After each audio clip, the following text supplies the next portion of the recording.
ভাই অনেকে প্রশ্ন করে ভাই আপনার খামার আর কি ভিডিও দেখছি যে দেশি মুরগি খাঁচার মধ্যে পালেন, এই খাঁচার মাপ কত, সাইজ কত, আর কি মুরগি ডেলি ডিম দেয় নাকি, এগুলো আর কি অনেকজনে জিজ্ঞাসা করেন যে খাঁচায় ভাই আসলে পরে কি করেন, এরকম নানান প্রশ্ন। হ্যাঁ, এক এক জায়গা থেকে এক এক ভাই করছেন, সেই জায়গা থেকে আর কি উত্তরগুলো দিয়ে দিতেছে আপনাদেরকে।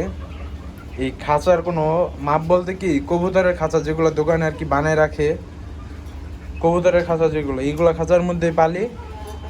হ্যাঁ, আর বলছেন অনেক ভাই যে প্রত্যেক দিন কি ভাই এগুলো ডিম দেয়, ডিমের কোয়ালিটি কীরকম হয়। হ্যাঁ, এগুলো প্রত্যেক দিন মাসাল্লাহ দিলে ডিম দেয়। এদের খাবার হচ্ছে মুরগির লেয়ার 1।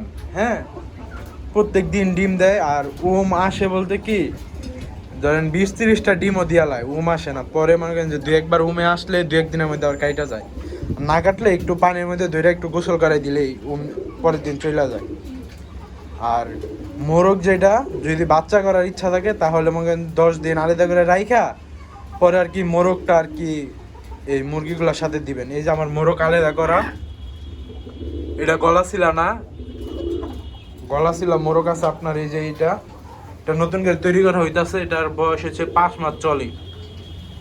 এটার ফুলটা আবার খাড়া না, ওই যে কি ফুল জানি কয়, এটার পেঁচানো ফুল। কোয়ালিটি অনেক সুন্দর মোরগটার, সাইজ। আর অনেকে প্রশ্ন করে ভাই এত বয়স হয়ে গেছে কিন্তু মোরগের সাইজ এত ছোট, দেশি মুরগি তাই একটু বড় হয়। ওই দেশি মুরগি যদি মোরগ বড় হয় তাই মনে করেন যে খাঁচায় আর কি বিট হয় না ভালো মতো, ডিমের কোয়ালিটি কম হয়।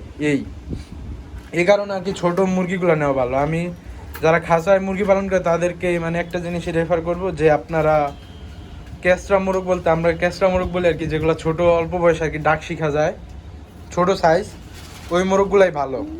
এটার সাইজও কিন্তু অনেক ছোট ছিল, এটার বয়স প্রায় 2 বছরের কাছাকাছি হয়ে যেতেছে মোরগটার, অনেক দিন ধরে আছে। আর এটার বয়স অনেক বেশি হয়ে গেছে, এই জন্য আর কি এই মোরগটা আনা।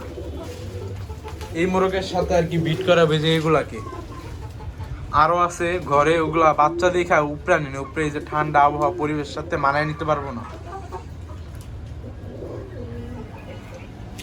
পরে এই যে ব্রাহ্মা মুরগি এক ভাইয়ের কাছ থেকে আনছি কিছুদিন আগে, কোয়ালিটি মাসাল্লাহ ভালোই।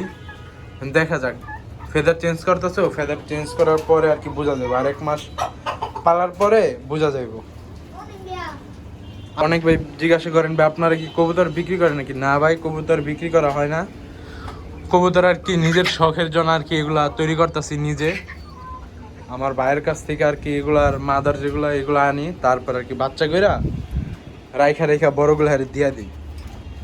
এই যে এই বাচ্চাগুলো উড়াই প্রত্যেক দিন, আলহামদুলিল্লাহ ভালো রে। 2টা বাচ্চা তো আইলাম, খাবার দিলাম। আর কই যে ওয়েদারটা ভালো আছে, একটা ভিডিও করে আপনাদেরকে তথ্যগুলো আর কি দিয়া দিই। তবে যাদের আর কি ব্রাহ্মা মুরগির বাচ্চা, তারপরে আপনাদের হচ্ছে বিটল পোকা, কিং কোয়েলের বাচ্চা বা কিং কোয়েল, তারপরে যে ইউরোপিয়ান হোয়াইট জায়ান্ট কোকোনেট, যেগুলো 400 গ্রাম গ্যারান্টি সহকারে দেওয়া যাবে, 400 গ্রাম হবেই original European white giant coconut, কোনো ক্রসবিট না, অরিজিনালটা দেওয়া যাবে। যোগাযোগ করবেন আমার সাথে। আমার বাসা হচ্ছে গাজীপুর কাশিমপুর। হ্যাঁ, আমার লোকেশনে এসে দেখে আমার খামার ভিজিট করে পরে আর কি নিয়ে যাবেন আপনারা। ব্রাহ্মা মুরগির ভ্যাকসিন করা বাকি আছে, ভ্যাকসিনটা দেখি ঠান্ডা, এতদিন তো ঠান্ডা ছিল না, এখন আলহামদুলিল্লাহ ঠান্ডা পড়ছে, ভ্যাকসিন করে লাভ দেখি আজকে বা কালকের মধ্যে। যদি দেখি সম্ভব হয় তাহলে ভ্যাকসিন কিভাবে সরকারি হাসপাতাল থেকে সংরক্ষণ করে আনতে হয়, কিভাবে বরফ নিয়ে যাইতে হয়, কি করা লাগে, সব কিছু আর কি এক ভিডিও তৈরি করে বলে দেবো ইনশাল্লাহ। যে কোনো প্রয়োজনে যে কোনো সময় আমার সাথে যোগাযোগ করবেন, যে কোনো সমস্যা হলে। হ্যাঁ, আমি ইনশাল্লাহ সব কিছু পার্ট বুঝিয়ে দিব। এই বাচ্চার কোয়ালিটি আমাকে সবচেয়ে অনেক ভালো লাগে, পায়ের রং কালো দেখা। এটা কিন্তু ওর বাচ্চা নেই, যে কালো বাপ যেগুলা ওর বাচ্চা নেই। এটা